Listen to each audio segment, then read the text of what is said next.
Elle est là pour un set de 4 chansons. Ensuite, nous dialoguerons à propos de son livre « Mémoire d'un temps où l'on s'aimait ». Très beau titre. Je vous demande d'applaudir chaleureusement Valérie Lagrange.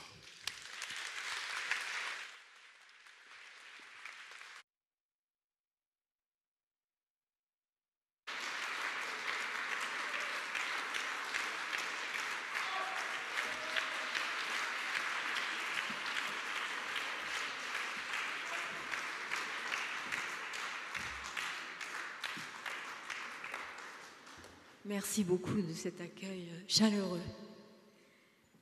Bon, alors, je ne vous cache pas que moi, j'ai un petit peu mis en veilleuse comme on dit, ma carrière, parce que Yann, mon amour de ma vie, je m'occupe de lui parce qu'il est plus tout à fait autonome, mais il va très bien et il est là. C'est avec lui c'est lui qui a fait tous mes arrangements.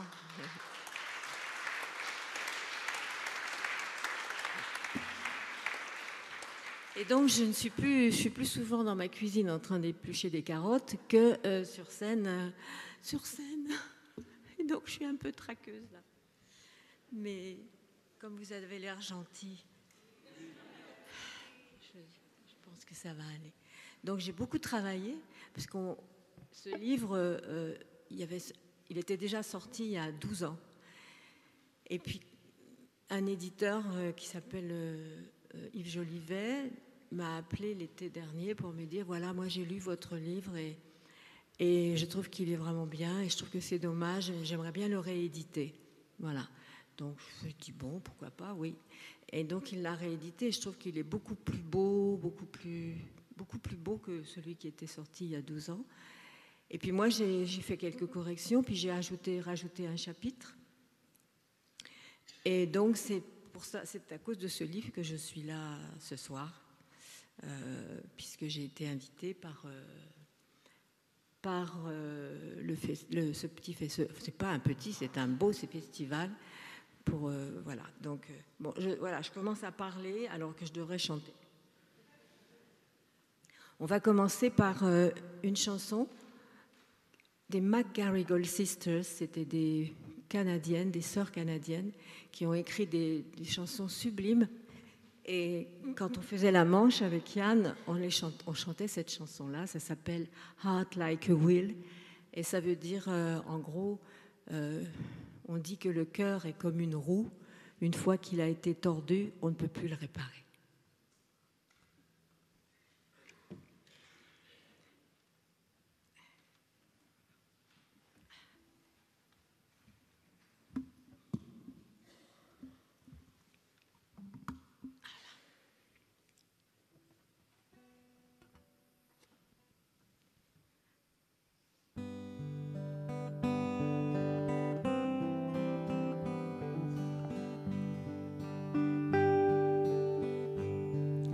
Some say a heart is just like a wheel. When you bend it, you can't mend it. And my love for you is like a sinking ship. And my heart is on that ship out in the ocean.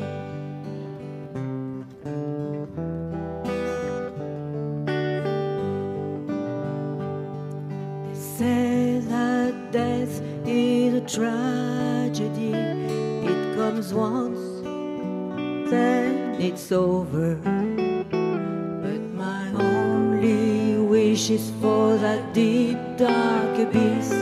For what the use of living with no true lover?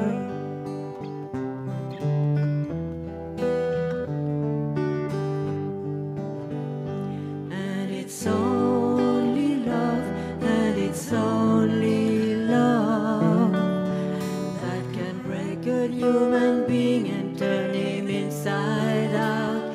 That can wreck a human being and turn him inside out.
got all my hand. That's why it should have happened to me.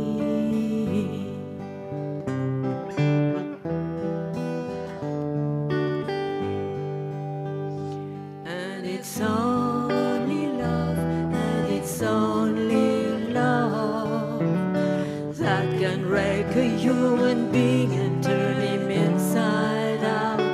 That can wreck a human being and turn him inside out. And it's only love, and it's only love that can wreck a human being and turn him inside out. That can wreck a human being and turn him inside out.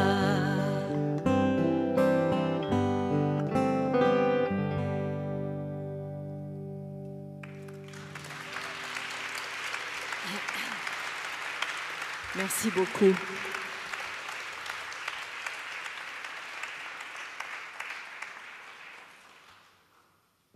Maintenant, on va faire avec Éric Sauvia, mon ami.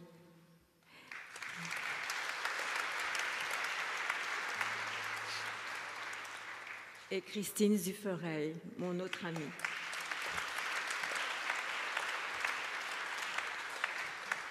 On va faire un morceau de l'album que j'avais fait avec Benjamin Biolay en 2002, qui s'appelait Fleuve Congo.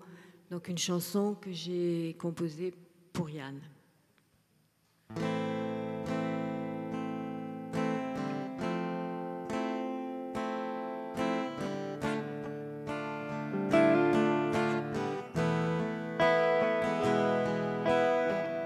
Mon amour pour toi, c'est ma seule richesse, ma plus solide armure contre la laideur de la bêtise, ma ressource infinie contre la détresse, l'unique terre qui me soit promise.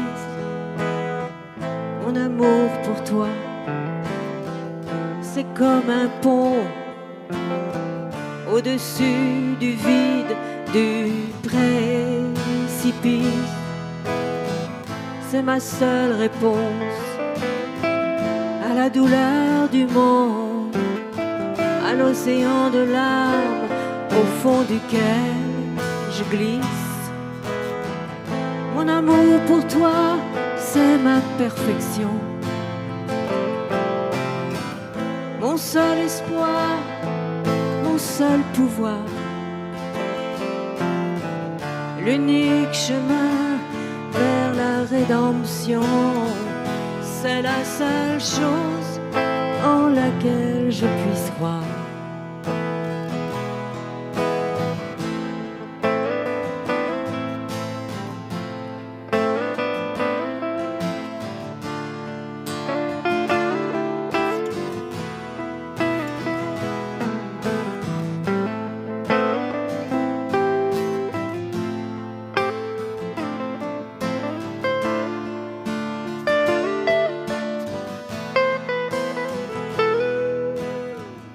Mon amour pour toi, c'est la peur qui lâche tout ce qui nous cache, la beauté qui est en nous.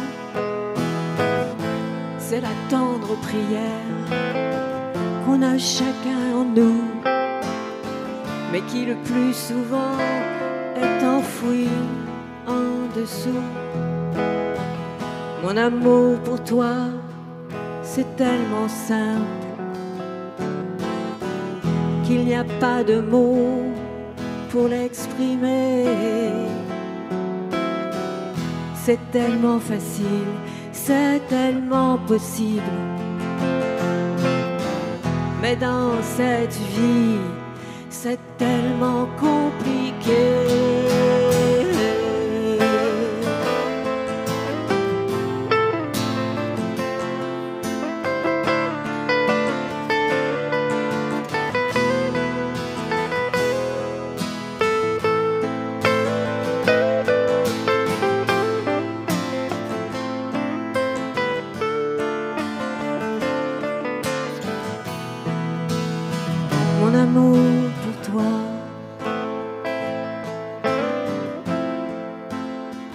mon amour pour toi.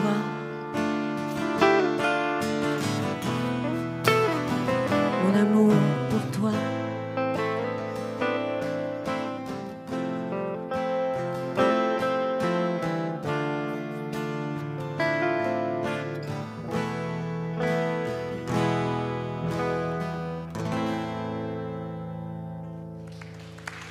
Merci.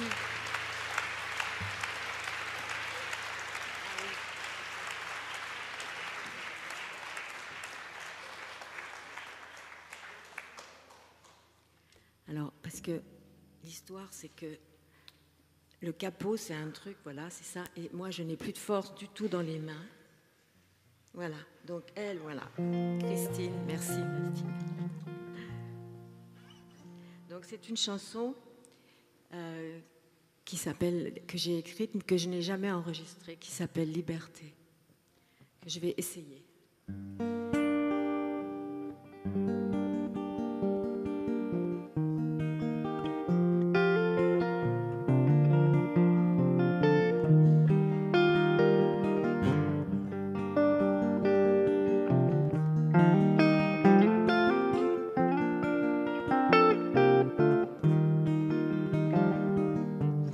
Liberté, on t'a tellement cherché, mais si peu sont ceux qui t'ont trouvé. Comme ça depuis des milliers d'années, c'est le statut de l'humanité. Ceux qui croient que l'argent peut l'apporter, d'entre tous sont les plus prisonniers. Toujours tremblant pour conserver ce pouvoir que l'argent leur a donné.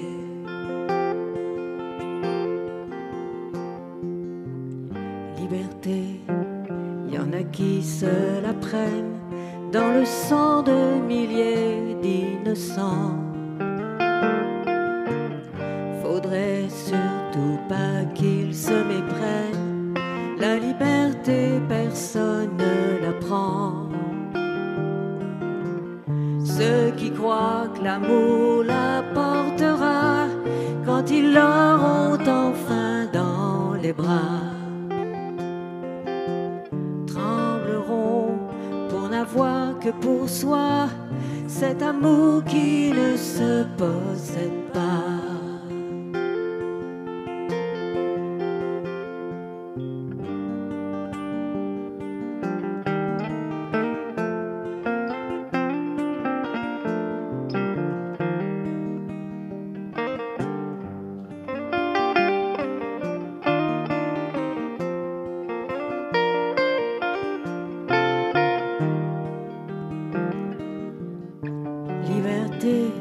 Il y en a qui se la prennent dans un verre, une seringue, un calmant. Faudrait surtout pas qu'ils se méprennent. La liberté, personne ne la prend. Ceux qui croient que la gloire l'apportera quand ils y seront arrivés, trembleront pour pouvoir conserver cette gloire qui maintenant les a fait prisonniers.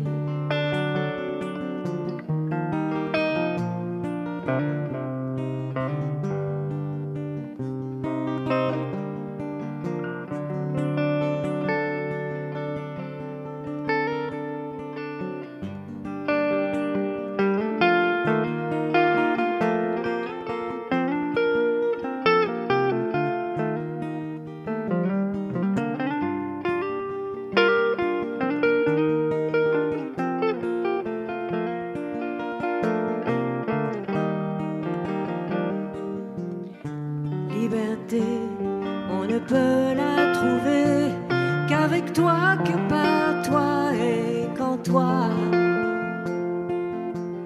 L'innommable, l'incommensuré, l'intouchable, non mort, le non né,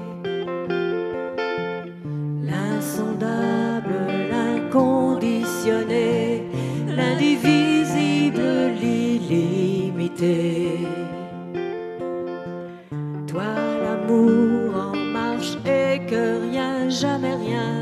ne pourra faire reculer. Car la liberté, elle est là, au fond de toi, au fond de moi.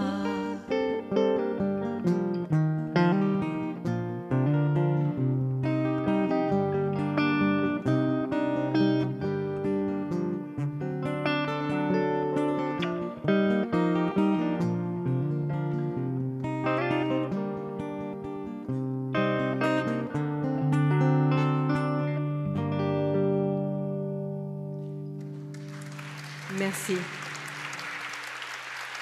Merci. Excusez-moi, hein, c'est pas parfait, mais bon. Bon, on va faire le dernier morceau, si je veux bien trouver mon truc.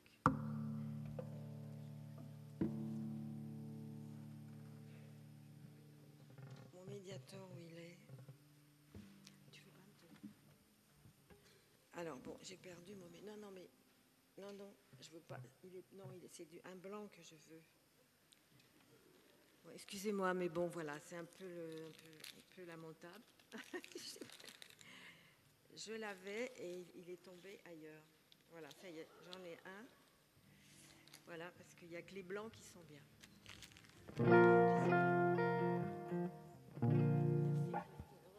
Heureusement que tu es là. Bon, excusez-moi. Voilà, un morceau que peut-être vous connaissez, des années 80. Et voilà. Bon, allez, on y va. 3, 4.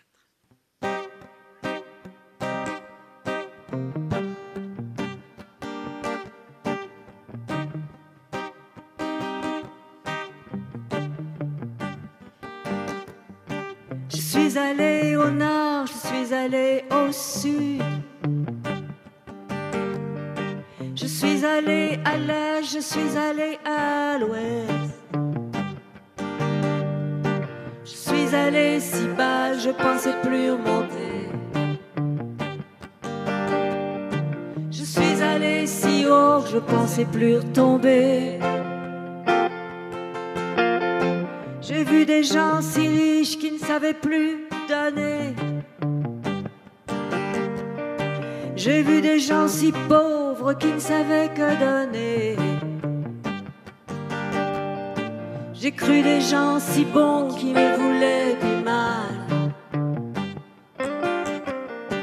Et d'autres si méchants qui me voulaient du bien. J'ai vécu des moments où je me croyais la reine. Et d'autres où j'étais moins que rien. Des moments où je croyais avoir tout compris. Et le matin suivant ne plus comprendre rien. Des moments où je voudrais bien ne plus exister, non. Mais ce qui est certain,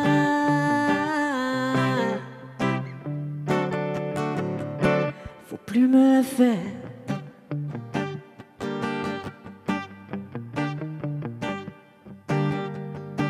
Vous qui m'écoutez ou qui n'écoutez pas, la vie est souffrance qui l'a rendue comme ça. Entendez le cri déchirant du nouveau-né, refusant de quitter l'extase et l'innocence de l'éternité, de l'éternité.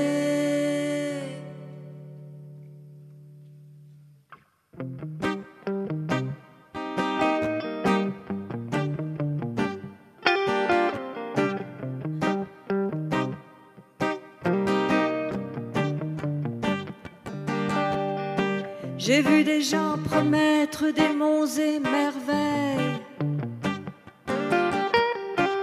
avec un cœur si dur comme un vieux tas de pierres, et d'autres qui jamais ne m'avaient rien promis. qui m'ont offert la grâce qui purifie. J'ai vu des gens se prendre tellement au sérieux qui ne sont que des pitres aux yeux de l'infini, et d'autres qui sont pris pour de simples d'esprit, qui sont les vrais seigneurs dans ce monde, oh oui.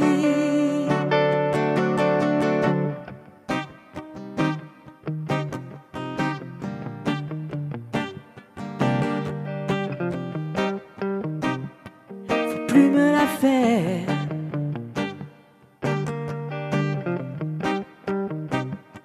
Faut plus me la faire.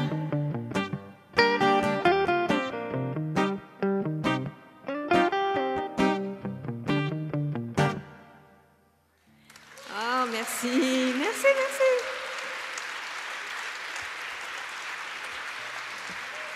C'est gentil, merci.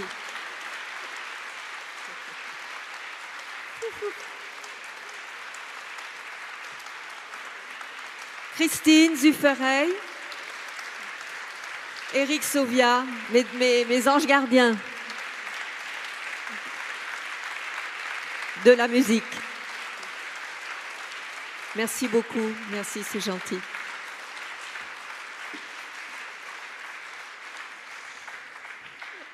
Merci Valérie. On m'a chargé hors programme, c'était pas prévu, d'une tâche inattendue, mais c'est évidemment avec un grand plaisir que je vous offre au nom de tout le monde, de tous les Strasbourgeois, ces quelques fleurs à vous.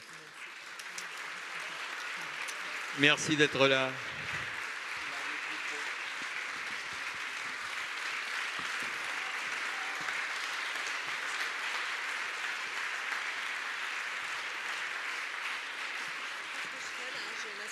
Là, ici. Venez, Yann. J'ai votre micro pour l'interview. Tout est prévu.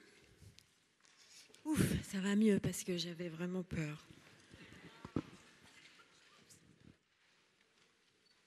Je pense que tout le monde aura reconnu cette dernière chanson. Hein. En tout cas, elle est connue parce que je regardais vos visages à quelques-uns là pendant les dernières notes et je voyais plein de gens qui chantaient la chanson en quasi playback comme ça avec le rythme. Signe que ça s'est bien passé. Alors ce livre, Mémoire d'un temps où l'on s'aimait. Déjà, il a un magnifique titre.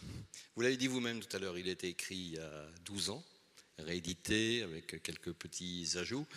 Mais on ne se lasse pas de vous écouter sur cette vie, tellement c'est une vie pleine. Mémoire d'un temps où l'on s'aimait, vous avez une phrase sur laquelle je voudrais qu'on commence, et sinon qu'on la décortique, du moins qu'on prenne soin derrière ces mots, de mettre peut-être des anecdotes, peut-être des sentiments. Vous dites dans cette phrase, alors ça parle de mémoire d'un temps où l'on s'aimait, un temps de l'innocence, sans trop de guerre, sans terrorisme, sans chômage, sans sida, où l'on a pu s'offrir le luxe inouï de remettre en question tout ce que les hommes avaient instauré sur cette planète depuis la nuit des temps. C'est vous qui le dites, hein ? Oui, c'est un peu... Bon, oui, mais c'est vrai. C'est vrai que il y avait eu la Deuxième Guerre mondiale et puis il y a eu une espèce de détente, de moments où l'économie, tout le monde trouvait du travail. Et évidemment, dans une société, quand tout le monde trouve du travail, ça change complètement tout, la donne. Et c'est pour ça qu'on appelle ça un peu les années... surtout les années 60-70, un peu la parenthèse enchantée, enfin pas si enchantée que ça, mais quand même, c'était une période où on avait... Moi, j'ai des amis qui me disaient, moi, s'il y a un travail où je me sens pas bien, je m'en vais, et puis j'ouvre la page dans France Soir, et puis dans les 3 jours, je trouve un nouveau travail. Donc ça change absolument tout, bien sûr, dans une société, ce genre de... Au-delà du travail... Au-delà d'une société qui était peut-être plus facile économiquement. Oui, c'est ça. Hein. Au-delà de ça, c'était aussi une société où on avait l'impression que... Qui était un peu coincée sur beaucoup de choses. Elle a été coincée, mais ça a bien décoincé pendant tout un moment. Hein. Oui, un petit peu trop peut-être. Enfin bon, c'est toujours ou pas assez ou trop, mais. Comment ça, un petit peu trop? Comment ça? Ben, je sais pas. Moi, il y a une chose. Enfin, je sais pas. Il y a tellement de choses qui me qui me terrifient maintenant. Bon, comme tout le monde, il y a toutes ces atrocités qui. Mais aussi, par exemple, nous, bon, sexuellement, c'est vrai. Alors on dit la libération sexuelle, mais je trouve que à cette époque-là, il n'y avait pas de pornographie. Je veux dire, le sexe était une chose complètement naturelle et simple. Et je trouve que maintenant, il y a une espèce de truc de pornographie, que les enfants voient des choses sur les réseaux sociaux atroces. Enfin, et ça n'existait pas à cette époque-là. Je pense. Enfin, il n'y avait pas cette espèce de déferlement comme ça, ne serait-ce que dans les pubs. Les pubs, c'est vraiment que des choses. On vend des choses d'après des femmes, avec des femmes dans des. Enfin, je sais pas. Je suis choquée, alors que justement, je faisais partie de cette génération où on faisait l'amour sans que ça soit quelque chose qui porte à conséquence. Voilà. Effectivement, il y avait la pilule, il y avait toutes ces choses-là qui libéraient beaucoup les femmes. Mais je trouve que maintenant, il y a une espèce de lourdeur qui voilà. Enfin bon, moi c'est comme ça. Je ne sais pas pourquoi je parle de ça, mais entre autres. Mais bon, il n'y avait pas de sida, il n'y avait pas évidemment pas de terrorisme. C'était quand même une période assez qui n'était pas que bien sûr, mais c'était quand même beaucoup plus doux que maintenant. Oui, une période plus bienveillante en quelque sorte. Bienveillante, oui, enfin, oui, peut-être, oui. Mais cette période, elle était quand même rendue possible. Pardon ? Cette période, elle a quand même été rendue possible par des jeunes hommes et des jeunes femmes, dont vous avez fait partie d'ailleurs, qui se sont quand même mobilisés tous. Ça a commencé par la contre-culture aux États-Unis. Oui. La contre-culture s'est expérimentée en France un petit peu en retard en 68. Ça s'est terminé relativement vite derrière. Un garçon que vous adorez beaucoup, c'est Jacques Kerouac. Oui. Qui dès les années 50... Lui, c'était plus tôt encore, oui. C'était lui dans les années 50. Et ce sont ce genre de gens qui ont quand même initié un petit peu cette période-là. Oui, parce que les États-Unis, quand Kerouac était jeune, c'était vraiment un pays matérialiste, mais enfin, à fond. Et donc, eux ont pris le contre-pied de ça. Et donc, on commençait c'est eux qui ont commencé un peu à ruer dans les brancards, à essayer de trouver une façon de vivre des valeurs différentes, de générosité, d'amitié, de partage, et pas de se contenter d'avoir un beau frigidaire, une belle voiture. Enfin voilà, pour eux, c'était pas ça la vie, quoi. On racontera pour peut-être les plus jeunes qui sont dans l'assistance cette fantastique vie de Kerouac, oui. Kerouac. Moi, j'adore. Ouais, c'est vraiment l'écrivain je le sens comme un frère, vraiment. C'est quelqu'un qui avait beaucoup de cœur. Le clochard céleste. Oui. C'est un beau. Oui. Ouais. Racontez-nous sur la route son expérience. C'est-à-dire que moi, je suppose que pas mal de personnes ont lu Kerouac. C'est vraiment quelqu'un. Il faut pas le rater, quoi. Il faut vraiment le lire. Il n'a pas écrit que sur la route, d'ailleurs. Il a écrit beaucoup de livres. Mais sur la route, c'était celui qui l'a fait connaître. Et en fait, Kerouac,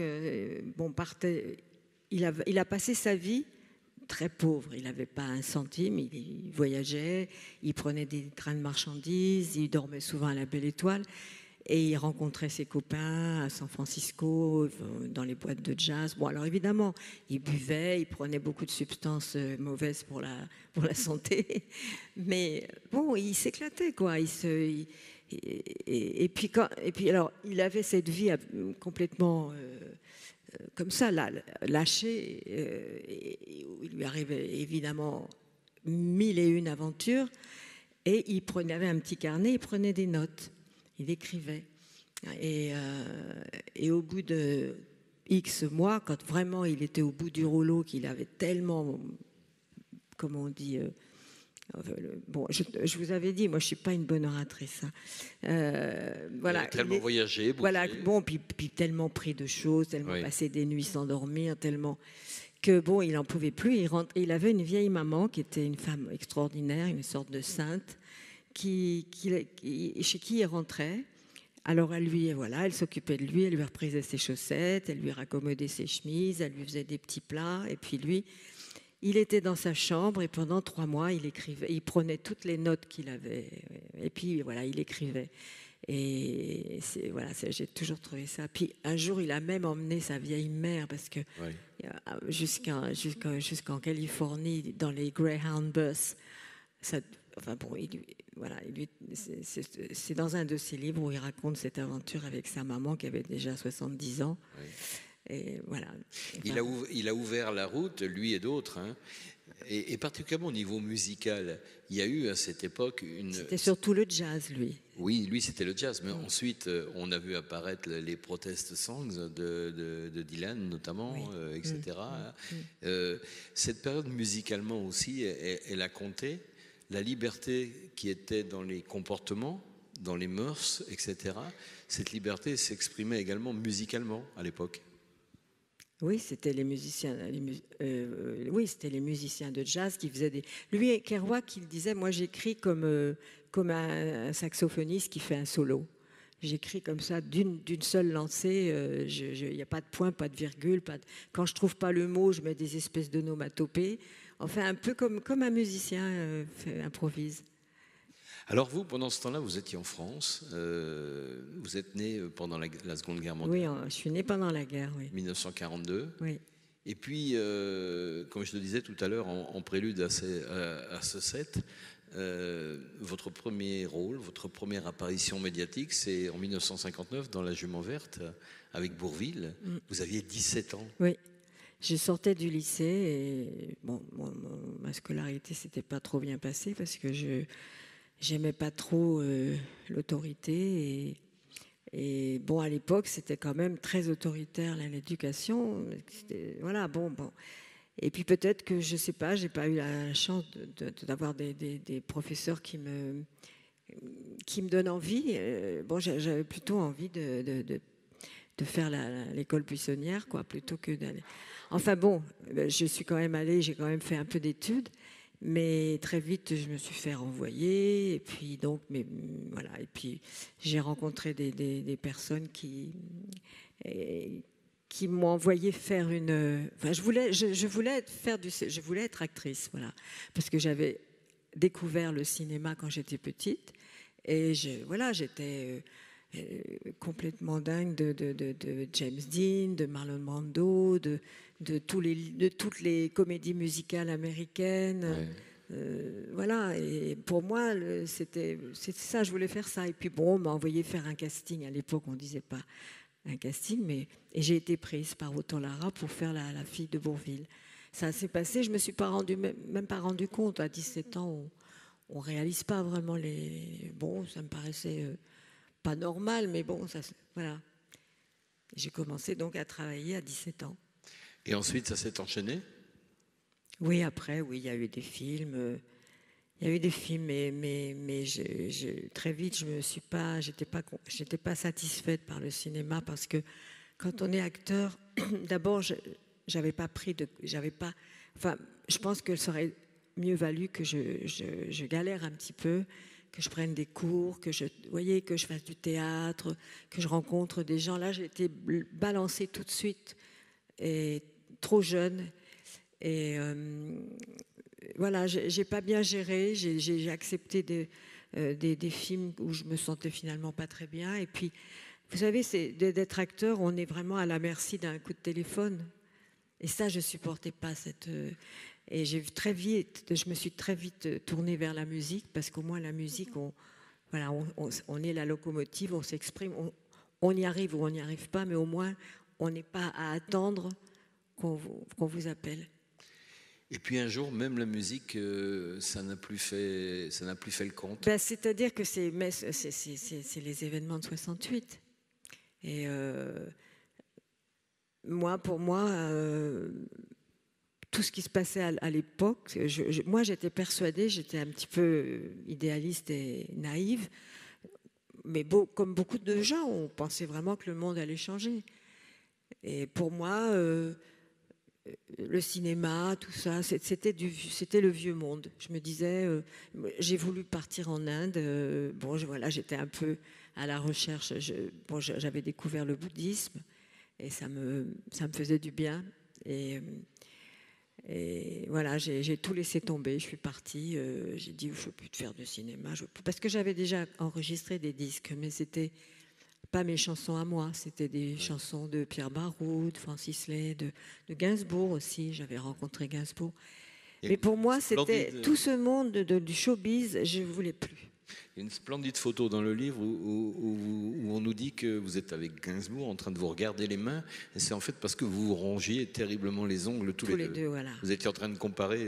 les ongles rongés, oui. Les ongles rongés, c'est une des photos du livre. Alors, vous êtes parti, donc vous en avez fait des pays, vous avez bourlingué, hein, vous avez vraiment bourlingué. Mais c'est-à-dire que après 68, en fait nous, le soir où ça a éclaté, on était avec... nous, on était plus vieux parce que, en fait, les gens qui ont fait 68, c'était des jeunes de 18, 19, 20 ans, c'était des étudiants. Nous, on avait déjà 26, 20, on était des vieux déjà. Mais on s'est retrouvés dans ce boulevard Saint-Michel, et ça, c'est un souvenir incroyable, où on remontait le boulevard Saint-Michel, et d'un seul coup, on s'est retrouvés à passer des pavés, parce que les gens passaient des pavés, donc nous, on a passé des pavés. Et puis d'un seul coup, c'était très bien, c'était super. Et puis d'un seul coup, évidemment, il y a eu la charge des camions de police. Et là, ça a été la débandade. J'ai eu très très peur parce que j'ai eu toujours peur de la violence. Et après, on s'est réfugié chez un ami qui habitait rue Royer-Collard, là où c'était vraiment les plus chauds combats.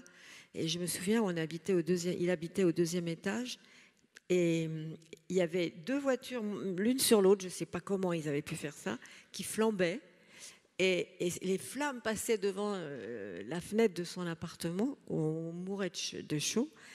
Et toute la nuit, il y avait des gens qui montaient, qui avaient les yeux comme ça parce qu'ils s'étaient pris des grenades lacrymogènes. Et mon ami, à l'époque, on avait des vinyles. Donc les vinyles, il y avait une pochette en plastique. Donc il avait enlevé toutes les pochettes en plastique de ces vinyles, et tous les gens repartaient avec une pochette sur la tête pour se préserver des grenades lacrymogènes. Mais ils étaient souvent blessés et tout, mais c'était des jeunes. Mais nous moi, j'y suis pas retournée parce que moi, j'avais trop peur de... Ouais. Voilà, Et le lendemain matin, quand on est sorti dans la rue et qu'on a vu... Alors bon, c'est vrai que c'est terrible de dire ça, mais il y avait plus de pavés, c'était que du sable. Il y avait plein de voitures calcinées un peu partout. Alors évidemment, ça fait frémir. Et puis bon, c'était comme si le vieux monde était... Ça y est, il était fini, il était mort, et que c'était une espèce de nouveau monde qui renaissait. Tout le monde se parlait, les gens se parlaient dans la rue, les vieux, les jeunes. On parlait aux flics, on leur disait, mais on est dans la même, le système vous abuse. La police avec voilà, nous, oui, police. Non, mais vraiment, c'était... Et je me souviens, on disait, mais oui, mais tous les boulots durs, c'est pas normal que ce soit les mêmes qui fassent ça, il faudrait que tout le monde se relaye. Enfin bon, c'était des utopies pas possibles, mais que tout le monde se relaye pour faire les boulots durs, que ce ne soit pas toujours les mêmes. C'était plein d'idées comme ça, super bienveillantes, généreuses. C'était très beau. C'était vraiment une période... voilà, il y avait... bon, mais c'était effectivement très utopique. Dans votre livre, il y a une double page qui est remplie de slogans que vous avez repris. Ah bah oui, tous les slogans de mai 68. J'encourage Ah oui, c'est trop génial. encore une fois les plus jeunes d'entre nous à les lire parce que c'est savoureux. Enfin, ça va de il est interdit d'interdire jusqu'à plein de oui, choses. bah, il y en a plein qui sont très drôles, oui. Ouais, ouais. Non, mais moi, je veux pas défendre tout ce qui s'est passé parce qu'il n'y avait pas que du bien, bien sûr. Mais c'était vraiment dans le désir d'un monde meilleur, voilà. Alors vous partez donc après 68 résolument à la découverte d'horizons lointains. Vous disparaissez complètement de la circulation. Oui, je veux plus être dans le showbiz. Je pense que pour moi c'est fini. Ça m'intéresse plus la compétition entre les gens, tout ça, les rapports plus ou moins factices. Enfin, non. Et là, je pars en Italie d'abord, et puis après. Et je vis dans un hôtel de routard, de jeunes qui justement partaient en Inde ou en revenaient, ou beaucoup avaient passé du temps en Afghanistan, qui était un pays très accueillant et très, très beau pays. À l'époque, il n'y avait pas de danger, on pouvait circuler librement sans problème. Et moi, j'ai découvert tous ces gens qui étaient plus jeunes que moi et qui étaient beaucoup plus naïfs, plus. Il y avait vraiment de l'amour entre les gens, vraiment du partage, des relations simples. Que dans ce milieu du showbiz, ces choses sont pas simples et les relations sont un peu toujours complexes. Alors, comme le temps nous manque, on n'a pas beaucoup de temps ce soir, parce que moi, je rêverais personnellement d'avoir une conversation de 3 heures avec vous, ça serait parfait, ça serait génial. Je suis sûr qu'on ne s'ennuierait pas une seule seconde. Vous faites un retour inattendu dans les années 80. Vous faites un retour. Ah oui, mais c'est-à-dire que, je suis partie faire un film en Nouvelle-Guinée. Oui. Voilà, et là, on a vécu dans les tribus papous pendant 2 mois. Et puis après ça c'était une expérience assez extraordinaire. Et après ça, c'est là où je suis restée en Inde pendant presque une année. Et au retour d'Inde, j'ai vécu je voulais plus. On vivait beaucoup en communauté, voilà. Donc on a créé une communauté dans le sud de la France. Il y avait Jacques Higelin qui était là avec nous. Alors on faisait des concerts, par-ci par-là, on allait voir les comités des fêtes. Enfin bon, et puis à l'époque dans les campagnes, les jeunes s'en allaient. Donc nous, les paysans étaient plutôt contents de voir des jeunes qui arrivaient, voilà. Et ils nous donnaient des œufs, du fromage. Enfin, on était vraiment bien reçus. Et puis on était quand même on n'était pas des sauvages, quoi. On était quand même très. Enfin, on était dans le bouddhisme. Moi, je faisais du yoga. On était quand même très tranquille. Alors évidemment, on fumait des pétards, machin, mais on n'était pas dangereux, quoi. On était au contraire très respectueux de la vie des paysans, des gens qui étaient là, et on s'entendait tous très bien. Sauf que évidemment, vous savez, les communautés, ça se savait. Donc après, il y a eu beaucoup de jeunes qui sont arrivés dans notre communauté. Il y en avait certains qui avaient fugué. Enfin, donc ça a commencé à prendre des proportions pas très. Et il y avait souvent la police qui venait pour chercher des jeunes qui s'étaient sauvés de chez eux. Voilà. Enfin bon, c'était devenu compliqué. Oui. Et après, on s'est tous séparés. C'était un peu la fin du rêve. Là, c'était, moi, je parle de là, c'est 72, 73. Et moi, je suis remontée à Paris. Et là, j'ai un peu galéré. Mais vous savez, moi, ma vie, ça a été beaucoup, beaucoup de galères aussi. Hein. C'était pas facile. Parce que d'être libre, c'est pas un truc facile. Hein. Ça se paye. Justement, cette liberté, elle vous anime encore aujourd'hui. On entend une chanson directement sur ce sujet, mais le mot liberté, vous l'écrivez toujours avec un L majuscule. C'est votre souffle. C'est votre... la liberté, c'est à l'intérieur, quoi. Il ne faut pas la chercher ailleurs. Ouais.